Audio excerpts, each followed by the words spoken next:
So I'm going to give you a sentence. You tell me who fits the mold best, and if there's a little story that goes on with it, then please feel free to throw it in. And first one is the funniest person in the locker room. The bulliest, The funniest. the funniest. Sandman. What, for particular jokes or just falling down or? No, he don't tell jokes. He tells stories, and they're hilarious the way he tells them. And there'll be serious stories, but they're still funny the way he tells them. Do they never actually go anywhere? What do you mean? Have they always got a punchline, or does it do like just trail off? No, yeah, there was always a punchline, but it wasn't always a funny punchline. But the way he told it, it came out funny. Last man standing at the bar.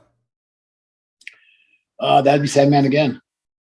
Fair enough. Well, he started before he started before his matches as well, so he must have. Yeah. He would drink I think vodka or something, hard liquor before the show, and then go out to the ring with a beer.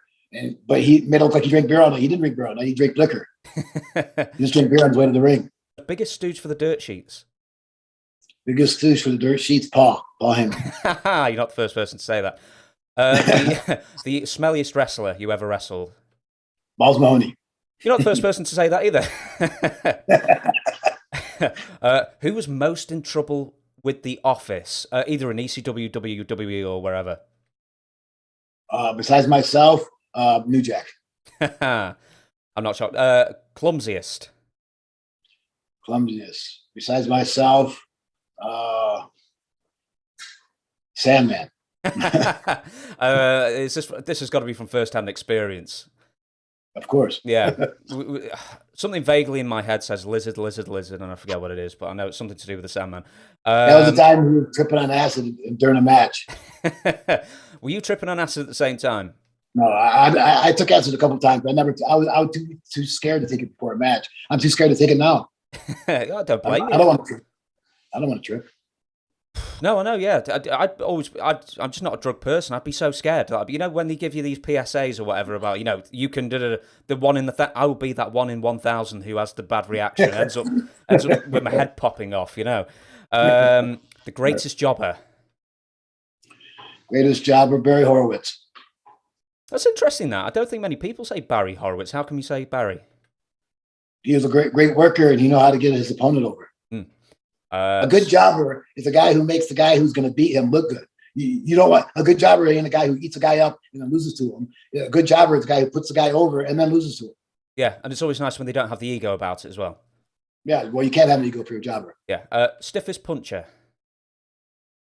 Sandman's pretty stiff. But I told you before, Van Damme was pretty stiff. Yeah. Who was most likely to be pushed in a wheelchair through an airport? Besides myself, Sandman. This could just be the Sandman quiz, this, couldn't it? Worst thing you ever saw happen on an aeroplane? I never seen nothing that bad other than myself freaking out on turbulence. Oh, you terrified of flying? Oh, yeah. Yeah. Yeah, and whenever there's turbulence, I go, whoa, and there'll be kids laughing at me because I'm freaking out.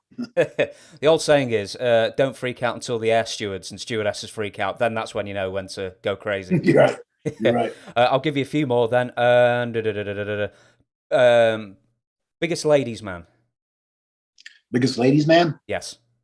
Balls Mahoney, he had rats every night. Did he really? Yeah. Was he least picky as well? He's very unpicky. Yes. The worst hotel you ever stayed in, apart from the Travel Lodge? Travel Lodge. Oh, apart from the Travel Lodge, I don't know. Travel Lodge was the best. What's the weirdest thing you ever saw in the Travel Lodge? Tommy Rich's room had a chalk outline of a dead body and a blood spot. And a blood spot in carpet. Did he even ask for a different room, or did he just stay there? They didn't want to stay in it. I stayed in the room. I loved it. Yeah. It was before we had cameras and cell phones, so I didn't take no pictures. No. My God. I'd hate to say, but I would have asked for a different room. It was great, man. It was the best room in the world. Who's got the worst taste in music? Van Damme. He listens to fruity music. Oh, like what? I don't know. He listens to everything, but it's nothing what I listen to. The most talented wrestler you ever wrestled? Probably Scorpio or Van Damme. Good answer as well. And most memorable backstage fight? New Jack threw a guy off the balcony in the back and then chased him down, and I had to pull New Jack off and beg him to let the guy live. What was the fallout over? I don't know. New Jack was fighting upstage, and in the dressing room, you can go up to the upstage in the ECW arena. Well, New Jack climbed up there in the front of the thing and threw the guy off the balcony in the back of the stage, but nobody's seen it. Only I did, and then came down and started killing the guy. Jesus Christ. One of my next questions was going to be, you remember New Jack? Everybody who says who really knew him, he was actually quite a nice, easy to get along with person.